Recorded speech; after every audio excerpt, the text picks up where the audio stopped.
साथियों नमस्कार, स्वागत है आपका अपने चैनल सक्सेस जंक्शन एक कदम सफलता की ओर में। और हम लेकर के आ गए हैं आपके लिए साइबर सिक्योरिटी, जो कि बहुत ही महत्वपूर्ण टॉपिक है एमपीपीएससी 2020-21 के दृष्टिकोण से। ये टॉपिक जो है वो आपके प्री में भी आएगा। प्री में आपके यूनिट 9 के अंतर्गत आएगा और मेंस की बात करते हैं तो यूनिट 3 के अंतर्गत यह टॉपिक रखा गया है। अब देखिए, पढ़ने के लिए आपको मैटर हर जगह से मिल जा रहा है, cyber security, e commerce, e governance, लेकिन ऑब्जेक्टिव प्रश्न किस तरह से परीक्षाओं में बन करके आपके सामने आएंगे, ये ढूंढने में आपको परेशानी हो रही है। इसके लिए हमने ये बेहतरीन सी एक सीरीज चालू की है, जिसमें हम यूनिट 9 के सभी टॉपिक, चाहे वो साइबर सिक्योरिटी हो, ई कॉमर्स हो, ई गवर्नेंस हो, आर्टिफिशियल इंटेलिजेंस हो, सारे टॉपिक को हम यहाँ पर कवर करेंगे। ठीक, तो इससे पहले हम साइबर सिक्योरिटी की 2 वीडियो अपलोड कर चुके हैं, ई कॉमर्स की, ई गवर्नेंस की भी वीडियो अपलोड कर चुके हैं। अगर आपने वो वीडियो नहीं देखी है तो आप चैनल के अंदर जाइए। चैनल के अंदर एक प्लेलिस्ट बनी हुई है एमपीपीएससी यूनिट 9 के नाम से, अलग से एक प्लेलिस्ट बना दी गई है। वहाँ पर जा करके आप सारे के सारी वीडियो देख सकते हैं। ठीक है, तो आइए बिना समय गवाए हुए चलते हैं सीधे प्रश्न नंबर 21 की ओर। प्रश्न नंबर 20 तक हमने साइबर सिक्योरिटी के प्रश्न करा दिए हैं। चलिए प्रश्न नंबर 21 की ओर चलते हैं। प्रश्न नंबर 21 है, ऑनलाइन माध्यम से की गई छेड़खानी को क्या कहा जाता है? ऑप्शन ए है साइबर बॉम्बिंग, ऑप्शन बी है साइबर स्टॉकिंग, ऑप्शन सी है साइबर क्राइम, या फिर ऑप्शन डी है इनमें से कोई नहीं। आइए आंसर देखते हैं, फिर उसके बाद में आपको इसके बारे में जानकारी देते हैं। आंसर है इसका बी, यानी कि साइबर स्टॉकिंग कहा जाता है। अब आप कहेंगे सर ये ऑनलाइन माध्यम से छेड़खानी कैसे की जाती है? तो मान लीजिए आप अपना कोई काम कर रहे हैं, उसी समय आपके पास कोई मैसेज फ्लैश होता है, ठीक है, जिसमें आपको मतलब धमकाया गया हो या फिर आपसे जानकारी मांगी गई हो और ये कहा गया हो अगर आप जानकारी नहीं देते हैं तो आपको ऑनलाइन माध्यम से परेशान किया जा सकता है। तो ये क्या है, आपसे ऑनलाइन ही छेड़खानी की जा रही है। इसके लिए कई कई राज्यों ने अपने यहाँ जो है साइबर पुलिस की व्यवस्था भी कर रखी है कि अगर ऐसा कोई मैसेज आता है तो आप हमको जानकारी दे सकते हैं, जिसके माध्यम से हम आपकी जो है सूचनाओं को या फिर आपकी परेशानियों को बिना लीक किए हुए आपकी प्रॉब्लम को रिजॉल्व कर सकते हैं। ठीक है, तो इसको क्या कहते हैं, अगर कोई आपको ऑनलाइन माध्यम से परेशान करता है तो उसे साइबर स्टॉकिंग कहते हैं। उम्मीद करते हैं आपको यह प्रश्न समझ में आया होगा। चलिए, बाकी यहाँ हम आपको दे दिया, तो आप जो है पीडीएफ में जाकर के देख सकते हैं। जो हमने अभी आपको समझाया वही हमने यहाँ पर लिख भी दिया है। ठीक है, पीडीएफ फाइल आपको हमारे टेलीग्राम चैनल पर मिलेगी। टेलीग्राम चैनल अगर आप चाहते हैं तो टेलीग्राम पर जाइए और बस सर्च कीजिए सक्सेस जंक्शन, आपको टेलीग्राम चैनल वहाँ पर देखने को मिल जाएगा। उसको ज्वाइन कर लीजिए, सारी की सारी पीडीएफ आपको वहाँ पर मिल जाएगी। चलिए प्रश्न नंबर 22 की बात करते हैं। जब साइबर अपराधी बड़ी रकम बनाने के लिए कई बैंक खातों से छोटी छोटी राशि चुराते हैं तो उसे क्या कहा जाता है? ऑप्शन ए है साइबर बॉम्बिंग, ऑप्शन बी है सलामी साइबर अटैक, या फिर ऑप्शन सी है फिशिंग, या फिर ऑप्शन डी है नॉन फिशिंग। अब देखिए, पहले आपको आंसर दिखा देते हैं, फिर आपको जानकारी देते हैं इसके बारे में। इसका सही आंसर है बी, यानी कि सलामी साइबर अटैक कहते हैं जब कोई भी साइबर अपराधी होता है वो छोटी छोटी राशि जो है बैंक खातों से निकालता है। कैसे, देखिए, मान लीजिए आपका एसबीआई में खाता है, आपके साथ में लगभग 1 करोड़ लोगों का एसबीआई में खाता है। ठीक है, अब जो साइबर अपराधी होगा वो क्या करेगा, 1 करोड़ लोगों के खाते में से एक एक रुपये निकाल लेगा। ठीक है, तो किसी को पता भी नहीं चलता। आप जैसे आपके अकाउंट में 2-2.5 लाख रुपए हैं, 1 रुपये चले गए तो कैसे पता चलेगा? नहीं पता चलता है। तो ऐसे ही 1 करोड़ लोगों के अकाउंट में से एक एक रुपये निकाल करके जो साइबर अपराधी है उसके पास तो 1 करोड़ रुपए इकट्ठे हो गए ना, मगर आपको पता भी नहीं चला। तो इस प्रकार का जो अटैक होता है उसे क्या कहते हैं, सलामी साइबर अटैक कहते हैं। ऐसे ही प्रश्न आपसे परीक्षाओं में पूछे जाएंगे। ठीक है, बाकी हमने यहाँ पर आपको बता दिया है। चलिए प्रश्न नंबर 30 की ओर चलते हैं। नंबर 23 है, रोबोट टूल की सहायता से किसी लक्षित व्यक्ति पर भारी संख्या में ईमेल पहुंचाना क्या कहलाता है? ऑप्शन ए है फिशिंग, ऑप्शन बी है ईमेल बॉम्बिंग, ऑप्शन सी है स्पूफिंग, या फिर ऑप्शन डी है बौद्धिक संपदा चोरी। आइए आंसर देखते हैं।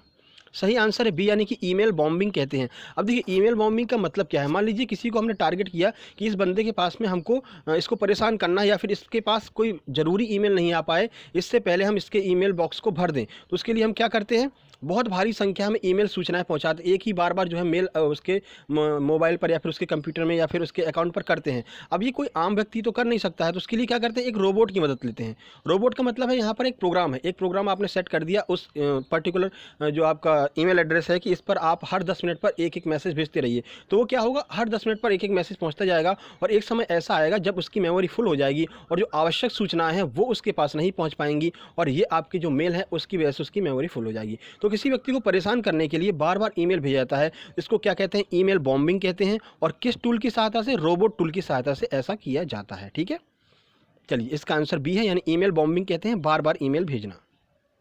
चलिए प्रश्न नंबर 24 की ओर चलते हैं। प्रश्न नंबर 24 आपसे कह रहा है, साइबर सिक्योरिटी में डीओएस का फुल फॉर्म क्या होता है? याद रखिएगा, यहाँ पर स्पेशली आपसे बोला जाएगा कि साइबर सिक्योरिटी में डीओएस का फुल फॉर्म क्या होता है, क्योंकि डीओएस का अलग अलग फुल फॉर्म होते हैं अलग अलग जगह पर।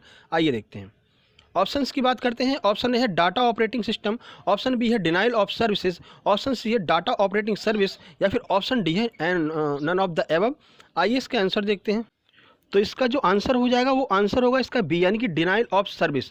अब देखिए डीओएस का अगर आप बात करते हैं कंप्यूटर की भाषा में अलग मतलब होता है, जैसे कि डाटा ऑपरेटिंग सिस्टम कहते हैं डीओएस का, लेकिन यहाँ पर स्पेशली लिखा हुआ है कि साइबर की दुनिया में, ठीक है, साइबर की दुनिया में डीओएस का फुल फॉर्म क्या है, तो डिनाइल ऑफ सर्विसेज है। अब ये डिनाइल ऑफ सर्विसेज क्या करता है, देखिए, तो डिनाइल ऑफ सर्विसेज एक वायरस का अटैक होता है। तो डिनाइल ऑफ सर्विस अटैक के द्वारा किसी भी सर्वर या वेबसाइट को ज़्यादा से ज़्यादा एक्सेस करके डाउन कर दिया जाता है या फिर बंद कर दिया जाता है। जैसे कि हमारा कोई सब्सक्रिप्शन है, जैसे कि अमेजन प्राइम है, ठीक है, अब अमेजन प्राइम के सर्वर को डाउन करना होता है तो जो हैकर्स होते हैं वो क्या करते हैं कि मतलब बहुत सारे लोगों का उस पर एक्सेस करवा देते हैं, हालांकि वो रियल एक्सेस नहीं होता है, बहुत सारे फेक अकाउंट के द्वारा उस पर एक्सेस करवा देते हैं। या आप सर्च कीजिए अमेजन प्राइम मतलब कि वो भी रोबोट की सहायता से, ठीक है। तो क्या होता है बहुत सारे लोग उसको एक्सेस करते हैं, लगभग 1000 लोगों ने मान लीजिए सब्सक्रिप्शन लिया है, तो 70-80 हज़ार लोग जो है एक साथ एक्सेस करेंगे उस पर, तो उससे क्या होता है कि उसका सर्वर डाउन हो जाता है। और ऐसा प्रयोग कब किया जाता है, तो मान लीजिए कोई गवर्नमेंट साइट है, जैसे कि आप कभी फॉर्म भरने जाते होंगे तो लास्ट में पता चलता होगा कि लास्ट डेट में फॉर्म मत भरिए क्योंकि सर्वर डाउन हो जाता है। तो वो सर्वर कैसे डाउन होता है, तो ऐसे ही डाउन होता है, लास्ट टाइम पर बहुत सारे लोग उस पर एक्सेस करते हैं, बहुत सारे लोग उसमें फॉर्म भरने का प्रयास करते हैं, ठीक है। तो याद रखिएगा डिनाइल ऑफ सर्विस क्या है, इसके माध्यम से किसी भी सर्वर या डेटा को, जो भी आपका वेबसाइट होती है उसको जो है डाउन किया जाता है या फिर उसका सर्वर डाउन किया जाता है डिनाइल ऑफ सर्विस की मदद से। ये ऑप्शंस आपको ऐसे के ऐसे ही एमपीपीएससी में देखने को मिलने वाले हैं, ठीक है। चलिए, और आप देखिए इतनी डिटेल में हम आपको इसीलिए पढ़ा रहे हैं कि अगर मेंस में 2 या 3 नंबर अति लघु में अगर लिखने को आ जाता है तो आप बड़ी आसानी से इसको लिख सकते हैं सिंपल सरल भाषा में। और जो एग्जामिनर होता है मेंस वाला, उसको बस सिंपल और सरल भाषा ही पसंद है, उसको टेक्निकल लैंग्वेज नहीं पसंद है, तभी आपको पूरे नंबर मिलेंगे, ठीक है। अति लघु के लिए भी ये बहुत ज़्यादा महत्वपूर्ण है मेंस की दृष्टिकोण से। चलिए प्रश्न नंबर 25 की ओर चलते हैं। देखिए भाई प्रश्न नंबर 25 की ओर हम तब चलेंगे जब आप वीडियो को लाइक कर देंगे, क्योंकि इतने सारे प्रश्न हम कहाँ कहाँ से ढूंढ करके कहाँ कहाँ से मैटर कलेक्ट करते हैं, फिर उसमें से प्रश्न निकालते हैं, फिर आपके लिए लेकर के आते हैं। तो भाई कुछ नहीं कर सकते हो तो एक लाइक तो कर ही देंगे आप, है ना, ऐसी तो इतनी तो हम उम्मीद कर ही सकते हैं आपसे, ठीक है। चलिए हमें लगता है आपने लाइक कर दिया है, तो चलिए प्रश्न नंबर 25 की ओर चलते हैं। तो ये है आपके सामने प्रश्न नंबर 25 है, ऐसे प्रोग्राम जो दिखने में उपयोगी लगे लेकिन उनका प्रयोग नुकसान पहुंचाने के लिए किया जाता है वो क्या कहलाते हैं। ऑप्शन ए है स्पूफिंग प्रोग्राम, ऑप्शन बी है ट्रोजन हॉर्स, ऑप्शन सी है फायरवॉल, या फिर ऑप्शन डी है मेलवेयर।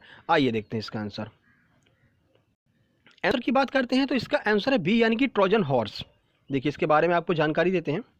तो ये ट्रोजन हॉर्स एक ऐसे प्रोग्राम से बने ऐप्स होते हैं जो दिखने में तो उपयोगी लगते हैं लेकिन उनका प्रयोग मुख्यतः नुकसान पहुंचाने के लिए किया जाता है। अब आप कहेंगे सर ऐसा कैसे, तो जब आप गूगल प्ले स्टोर के अलावा कहीं और से कोई ऐप्स डाउनलोड करते हैं तो उसमें आपके जैसे आप इंस्टॉल करने जाते हैं तो नीचे लिख करके आता है कि ये जो प्रोग्राम है, ये जो ऐप्स है वो आपके मोबाइल या फिर आपके सिस्टम को हानि पहुंचा सकता है।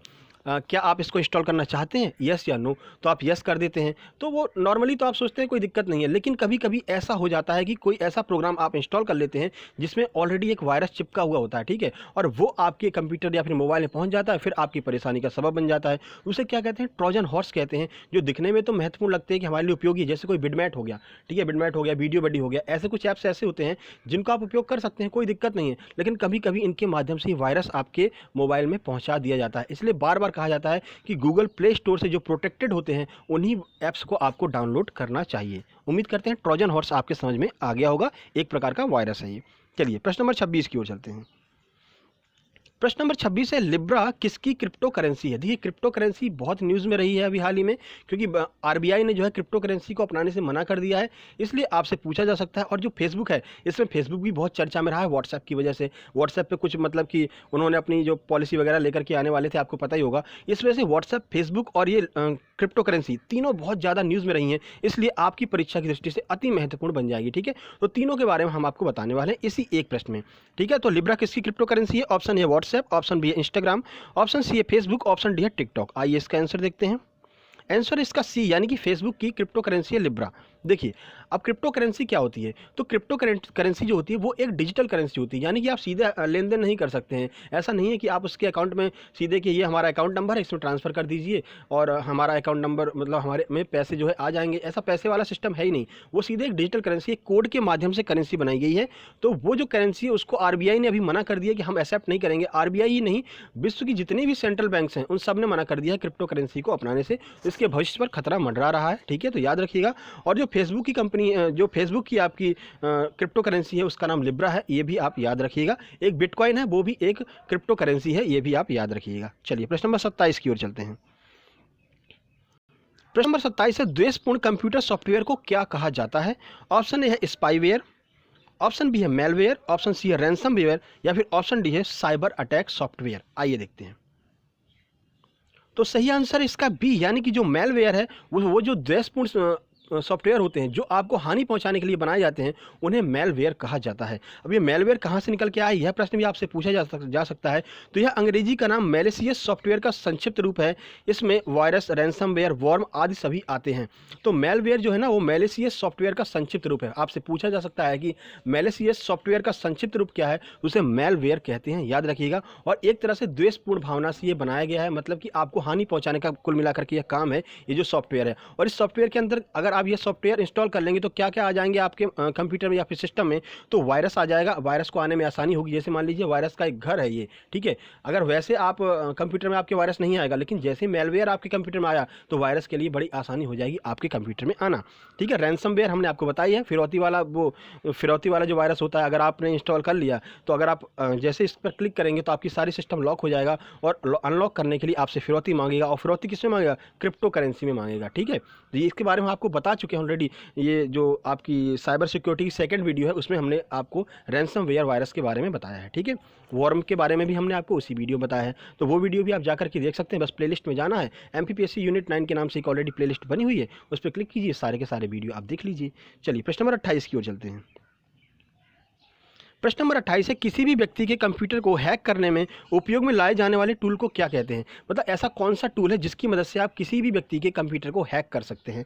ऑप्शन है एंटीवायरस, ऑप्शन बी है firewall, option C SQL injection, या फिर ऑप्शन डी है क्लाउड। अब आप कहेंगे सर ये एसक्यूएल इंजेक्शन क्या होता है, कोई ऐसा इंजेक्शन तो नहीं जिसको लगा दिया जाए, मतलब कोविड वैक्सीन वगैरह उसको लगाने के लिए इंजेक्शन हो, तो आप इसकी तरफ ध्यान नहीं देंगे और इन तीनों में से कोई ऑप्शन लगा देंगे। लेकिन मेरे भाई मेरे दोस्त, यही आंसर है। एसक्यूएल जो इंजेक्शन है, इसकी मदद से किसी भी कंप्यूटर को हैक किया जा सकता है, ठीक है। आइए इसके बारे में आपको जानकारी देते हैं। तो देखिए, ये जो एसक्यूएल इंजेक्शन है, इसमें ऐसे टूल्स होते हैं जिसकी मदद से कोई भी कंप्यूटर जैसे आपको हैक करना है तो उसकी पूरी जानकारी आपके पास में आ जाती है। एसक्यूएल इंजेक्शन की मदद से उसका जो एचटीटीपी कोड होता है वो आपको मिल जाता है, और अगर एचटीटीपी कोड मिल गया तो आप किसी भी कंप्यूटर को आसानी से हैक कर सकते हैं, ठीक है। अगर उसमें एंटीवायरस या फिर फायरवॉल नहीं उपलब्ध है उस कंप्यूटर के अंतर्गत, ठीक है। तो एसक्यूएल इंजेक्शन एक ऐसा टूल है जिसकी मदद से आप किसी भी कंप्यूटर को आसानी से हैक कर सकते हैं। चलिए अगले प्रश्न की ओर चलते हैं। तो प्रश्न नंबर 29 है, आंसर की मुंह दिखाई भी हो गई है, चलिए कोई बात नहीं। साइबर सिक्योरिटी में डीएनएस का फुल फॉर्म क्या होता है। देखिए स्पेशली लिखा हुआ है साइबर सिक्योरिटी में डीएनएस का फुल फॉर्म क्या होता है। ऑप्शन है do not disturb service, option B है domain name system, option C है distribution null system, option D है नन ऑफ द एबव। सही आंसर है बी, यानी कि डोमेन नेम सिस्टम होता है साइबर सिक्योरिटी में डीएनएस का फुल फॉर्म। अब ये डोमेन नेम क्या होता है, इसका सिस्टम क्या होता है, वो आइए हम आपको जानकारी देते हैं। देखिए, यह डोमेन नेम को आईपी एड्रेस अर्थात अंकों में परिवर्तित कर देता है ताकि ब्राउज़र जो है वो यह समझ सके कि आप कहां जाना चाहते हैं। तो डीएनएस क्या करता है, मान लीजिए आपने सर्च किया कि अमेरिका के राष्ट्रपति, अब आपने इंग्लिश में उसको सर्च किया है ना, तो ये डोमेन नेम सिस्टम जो है वो क्या करेगा, उसको अंकों में परिवर्तित कर देगा और एचटीटीपी एड्रेस में बदल देगा। तो उससे क्या होगा, जो वेब ब्राउज़र है, जैसे आप क्रोम यूज़ कर रहे हैं, तो क्रोम ये समझ जाएगा कि आप क्या जानना चाहते हैं। आप ये जानना चाहते हैं कि अमेरिका के वर्तमान राष्ट्रपति कौन है, तो आपको सीधे वहीं पर लेकर के जाएगा। तो ये किसकी मदद से होता है, तो ये डीएनएस की मदद से होता है, यानी कि डोमेन नेम सिस्टम की मदद से होता है। उम्मीद करते हैं आपको यह प्रश्न बड़े अच्छे से समझ में आया होगा। सारे प्रश्न आपको ऐसे ही समझाने वाला हूं क्योंकि मेंस के लिए भी यह अति महत्वपूर्ण टॉपिक है। चलिए प्रश्न नंबर 30 की ओर चलते हैं। प्रश्न नंबर 30 है, रीकैप्चा किसके द्वारा बनाया गया है। अति महत्वपूर्ण यह प्रश्न है। ऑप्शन ए है याहू, ऑप्शन बी है गूगल, ऑप्शन सी है फेसबुक, या फिर ऑप्शन डी है लिंक्डइन। आइए इसका आंसर देखते हैं, फिर आपको इसके बारे में बहुत महत्वपूर्ण जानकारी बताने वाला हूं। तो सही आंसर है बी, यानी कि जो रीकैप्चा है इसको गूगल ने बनाया है। कब बनाया, तो देखिए, उपयोगकर्ता मानव है या नहीं यह निर्धारित करने के लिए कंप्यूटिंग में चुनौतीपूर्ण प्रक्रिया परीक्षण कैप्चा कहलाता था। इसी का सरलतम रूप जो है वो रीकैप्चा कहलाता है, जिसे गूगल ने बनाया और 27 मई 2007 को जारी किया। ये तो हो गई टेक्निकल लैंग्वेज। आइए हम आपको अपनी भाषा में बताते हैं। जैसे मान लीजिए आप कोई फॉर्म भर रहे हैं, ठीक है, तो जब फॉर्म आपका फिल हो जाएगा लास्ट में लिख करके आता है कैप्चा, यानी कि कैप्चा भरिए। अब क्या है, कुछ समय पहले तक ये होता था कि आपको कैप्चा के अंदर जो है बहुत सारी तस्वीरें दी जाती थी, उनको मिलाइए, या फिर कुछ ऐसे शब्द दिए जाते थे कि उसको लिखिए। इससे क्या होता था, इससे बड़ी परेशानी होती थी। मान लीजिए आपने वो शब्द आपको नहीं दिखे, आप नहीं भर पाए, या फिर वो तस्वीरें आप नहीं सही से मैनेज कर पाए, वो पजल नहीं सॉल्व कर पाए, तो आपका फॉर्म भरने से रुक जाता था। अब क्या है, गूगल ने क्या किया, गूगल ने एक रीकैप्चा लोड किया। रीकैप्चा में क्या होता है, एक सामने बॉक्स बना रहता है, उसके आगे लिखा रहता है आर यू रोबोट और नॉट, ठीक ठीक है। अगर आप रोबोट नहीं हो तो नहीं पर क्लिक कर दीजिए, अगर आप रोबोट हो तो रोबोट पर क्लिक कर दीजिए। बस आपको क्लिक करना रहता है, एक क्लिक कीजिए, आपका काम खत्म, ठीक है। तो रीकैप्चा जो है गूगल के द्वारा लागू किया गया, गूगल के द्वारा बनाया गया और 27 मई 2007 को भारत में जारी कर दिया गया था रीकैप्चा।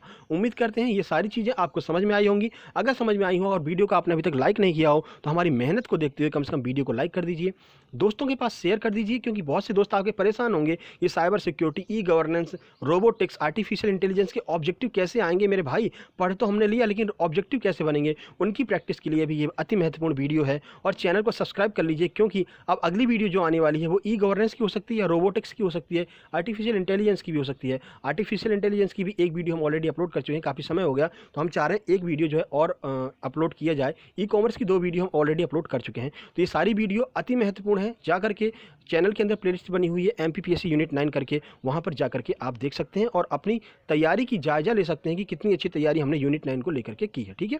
नोटिफिकेशन बेल जरूर दबा लीजिएगा। जल्द ही मिलते एक नई वीडियो में, तब तक के लिए नमस्कार, धन्यवाद।